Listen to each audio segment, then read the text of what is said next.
alam ko, lalo na kung matagal kayong nanonood ng Team Kalingap, alam ko yung kwento kung paano siya nagsumikap para makamit niya yung tagumpay na naranasan niya ngayon. So ay mga Kalingap, samahan niyo po kami.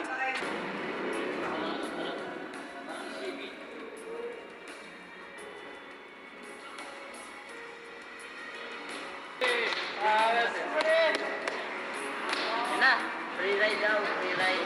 Ang galing, nagpagkilibang ko eh.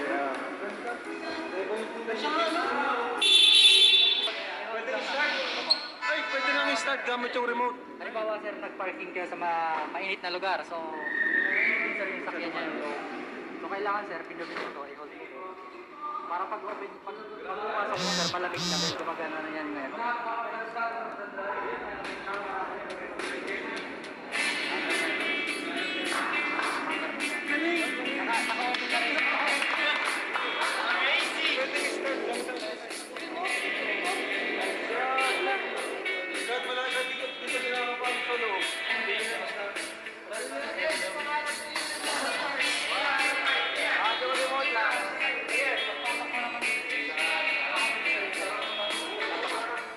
Naka-open na rin.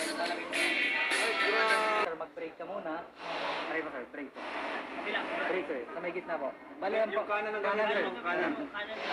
Yan. Tapos sir, push mo yung button. Yung yung start, push mo yung start. Sabayin mo sir. Brake mo na sir. Apakan mo yung brake. Papagawa mo.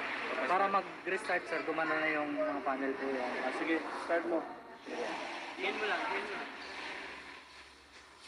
Yan. So wala na siyang aircon sir. Ganda ng tunog, ang tahimik. Oo, timing sir. Tapos sir, yung control naman sir.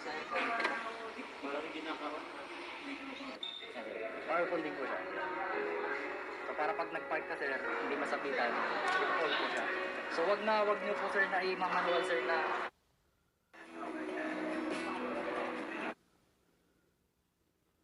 Kaya ako na lang gawin na ay matuto ngayon.